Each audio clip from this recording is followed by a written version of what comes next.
Thanks for tuning in to No Wine in No Time. I'm your host Dave, and today we're coming to you from Columbus Landing here in St. Croix. And you may say, well, why are we talking about Christopher Columbus when we're talking about wine? Well, Christopher Columbus was not born Christopher Columbus. He was born Cristoforo Colombo in an area that is now modern-day Italy. So I thought this would be the perfect setting, in the perfect place to talk about an Italian wine, something new for us to discover. And this particular wine is called Bardolino. So Bardolino is actually not a wine, but a wine style. And let's talk about first where it comes from. So Bardolino is a wine style that comes from the northern part of Italy in an area called Verona. And it's just east of Lake Garda. In that area, we have a specific town called Bardolino. And on its shores, there's 6,640 acres planted, and that's the area that produces this particular wine. Now, these wines are always a blend, and by law, they must be at least 85% Corvino, Rondinella, and Molinara. So those three, Corvina, Rondinella, and Molinara, they may sound familiar. This area is very close to Valpolicella, where we have the famous Amarone della Valpolicella, and it's produced from those three grapes. But this wine is very, very different from an Amarone, much lighter in style, and we'll talk about that here in just a moment.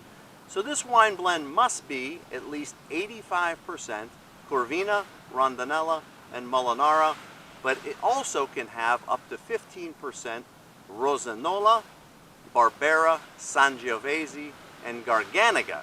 So those grapes can be minor players in this type of blend. So I mentioned before that this wine is quite light in style, and that is correct. So when we look at the Corvina, Rondinella, Molinara blends that make up Amarone della Valpolicella, they're very heavy on Corvina, and Corvina gives the wine a little bit more structure. In these blends, the Corvina is a smaller player, so the wine is lighter in style and more perfect for lighter fare. A lot of times we think about the heat of summer. We really love red wines, but we think, can we really drink a heavy-duty red wine in the middle of summer? And the answer to that probably is no. The tannins are too pronounced, the wine's too highly alcoholic, it's too heavy for warmer weather. A Bardolino is perfect not only for lighter fare, but for warmer weather. You can actually slightly chill this wine a little bit, and it's just beautiful for those warm summer nights. So this particular wine, lighter in color, lighter in weight, and it also has a little bit lower alcohol. When we look at this wine that we chose today, it's only at 11.5% alcohol. So for a red wine, that's quite low. So Bardolino also has a brother wine called Bardolino Superior, and a Superiore Bardolino, same grapes, same laws, but these are aged a bit longer, so the alcohol content's a bit higher and the wine's a little bit more mature. For those, we can expect 1% higher alcohol pretty much across the board. And this wine also is a DOC level Italian wine, and it's got its DOC status in 1968. So let's see exactly what we can expect from this particular wine. So if we look at it here in the glass, we notice it has a very, very light ruby or garnet color. It's semi-transparent. We can actually see light through it.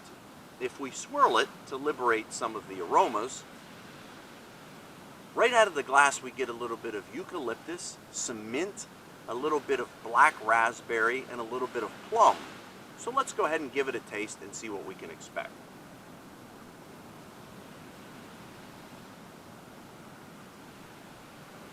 Exactly what we were talking about before. A Bardolino is lighter in style. So we talk about weight in a red wine directly being related to the tannins. The tannins in this wine are quite light. So this is one that would pair beautifully with, let's say, white meats, things like chicken, things like pork. It has a very fruity persona, almost like a tart strawberry and a little bit of black cherry to it.